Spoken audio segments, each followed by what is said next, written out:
வணக்கம் மக்களே. எங்கள் வீட்டு தோட்டத்தில் நாங்கள் தட்டைப்பயிறு நெத்து பொறுக்கிறோம். இது எங்கள் பொண்ணு, பெரிய பொண்ணு மோனிகாஸ்ரீ நெத்து பொறுக்கிட்டு இருக்கிறாங்க. இங்கே பாடுற அது ஹாய் சொல்லு. ஹாய், வாங்க நெத்து பொறுக்கலாம்.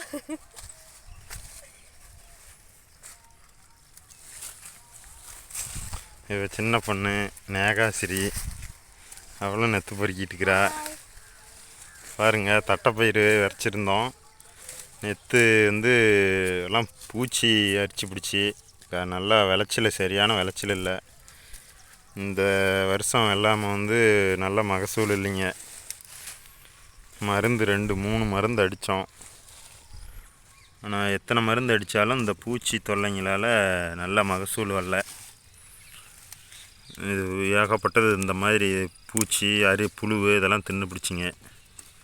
நெத்து நல்லா ஒரு தரமான நெத்து இல்லை. ஆனால் இந்த மாதிரி விவசாயம் எவ்வளவு தான் கஷ்டப்பட்டாலும் இன்னும் விவசாயத்தில் லாபம் இல்லைங்க, நஷ்டம்தான். நஷ்டமே இருந்தாலும் அப்பவும் விவசாயம் செய்யாமல் விடுறதில்ல. எப்பவும் கண்டினியூவாக நாங்கள் செய்கிற வேலையை செஞ்சிகிட்டே இருக்கிறோம். இதெல்லாம் எங்கள் தோட்டங்க.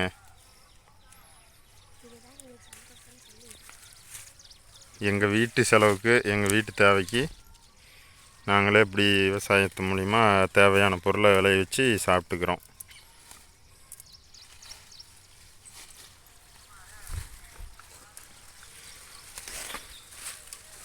நீங்களும் விவசாயம் உங்களுக்கும் பிடிக்கும்னா ஒரு லைக் பண்ணுங்கள்.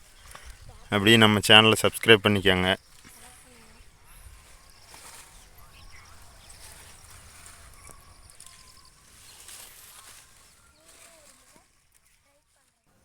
தட்டைப்பயிறு உடம்புக்கு ரொம்ப நல்லதுங்க. புரதச்சத்து அதிகம் நிறைஞ்சது. இந்த தட்டைப்பயிறு பச்சையாக குழம்பு வச்சு சாப்பிட்றப்ப நல்ல டேஸ்ட்டாக இருக்குங்க.